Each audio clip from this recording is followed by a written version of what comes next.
Hey everyone, today we're diving into a really cool, but maybe a little misunderstood feature in Java, assertions. Think of them as your personal safety net, a way to catch those pesky bugs before they can cause any real trouble. It's going to be super useful, I promise. And before we jump in, a quick and special hello. This whole explainer was actually put together for the students of Dr. Sasan Azizian. So if that's you, this one's for you. We're really hoping this helps make these concepts click. All right, let's kick things off with a question. Think about it. What if your code could actually talk back to you? What if it could tap you on the shoulder and say, hey, you know that thing you thought could never happen? Well, it just did. That's pretty much what we're talking about today. That's the power of assertions. So, here's what's on the menu. We'll start with what Java assertions actually are. Then, we'll cover how to switch them on and off. After that, we'll get into some real-world examples, like checking method parameters and documenting your assumptions. And, of course, we'll wrap it all up with the key things you need to remember. Let's get to it. All right, first things first, what are Java assertions? Honestly, the best way to think about them is as a quick sanity check for your code. Okay, so the official definition is that it's a statement you use to test your assumptions about your program. But here's the really important part. It's a tool for you, the developer. This isn't for dealing with things you expect to go wrong, like a user typing in their name instead of their age. Nope, this is for finding bugs, those sneaky little flaws in your own internal logic, while you're still building and testing things. And this leads to a super common point of confusion, assertions versus exceptions. It's actually pretty simple when you break it down. You use an assertion for things that should be literally impossible if your code is working right. Like if a variable should never ever be null at a certain point in your logic. On the other hand, you use an exception for errors that, could reasonably happen at runtime. Think a user trying to open a file that isn't there. So, to put it simply, assertions are for your internal logic bugs, exceptions are for predictable external problems. Okay, so now that we know what they are, how do we actually use them? Well, one of the coolest things about assertions is that they have a built-in on-off switch. Let's see how that works. And here's the thing you absolutely have to remember. By default, assertions are turned off. The JVM just ignores them. And you might be asking, why? It's all about performance. Think about it. These are checks for debugging. You don't want them slowing down your app when it's live and in the hands of users. So it's on you to flip the switch and turn them on when you're ready to test.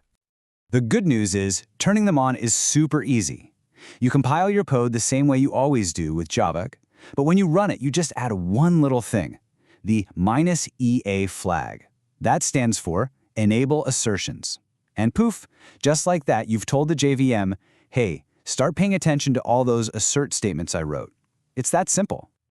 All right, enough theory. Let's see these things in action. Our first real-world use case is for checking method parameters. I like to think of it as hiring a bouncer for your method, making sure only the right kind of data gets in. Let's take a super simple example. Imagine we have a method that calculates a square root. Now, we all remember from math class, right? You can't take the square root of a negative number. That's just a hard rule. It's a fundamental precondition for our method to even have a chance of working. So check out this code. See that line with assert? That's our bouncer. Before we even think about calling math.squareroot, we're telling Java, hey, make absolutely sure this number is 0 or positive. Now, if another part of our own code makes a mistake and tries to pass in a negative number, bam, the assertion fails. It throws an assertion error and stops everything right there, pointing you directly to the bug. And that helpful little message we added, number must be non-negative, tells you exactly what assumption was broken. Okay, on to our next big use case. This one is huge for making your code easier to understand. We're going to use assertions to document our assumptions, basically to make the things you're thinking in your head visible in the code itself. Think about this classic scenario. I'm sure you've been there. You have some code that's supposed to initialize a user object, right? And then a little further down, you just assume it worked. You assume the user's settings are all set up and ready to go. That's a classic implicit assumption, and it's a place where bugs love to hide. So here's how we drag that assumption out into the open. Right after that initialization code runs, we drop in this line. Assert user get settings does not equal null. This is brilliant for two reasons. First, it's instant documentation. Anyone reading this code now knows, okay, at this point, settings are supposed to be initialized. And second, it's a bug zapper. If our setup logic has a flaw and fails to initialize the settings, this assertion will catch it on the spot, instead of letting some weird confusing null pointer exception happen way later down the line. Whew, okay, we've gone through quite a bit. So let's zoom out and boil all this down into a handy checklist. Your key takeaways. All right, here's the best practices checklist. First, use assertions for finding internal logical bugs. This should never happen kind of stuff. Second, and this is a big one, do not use them to handle user input or check parameters in public methods. That's a job for exceptions. Third, always remember, they are off by default. You have to turn them on. Fourth, please write descriptive messages for your assertions. Future you will thank you when you're debugging. And finally, just to drill it in one last time, assertions are for development and testing. They have no place being enabled in your final production code.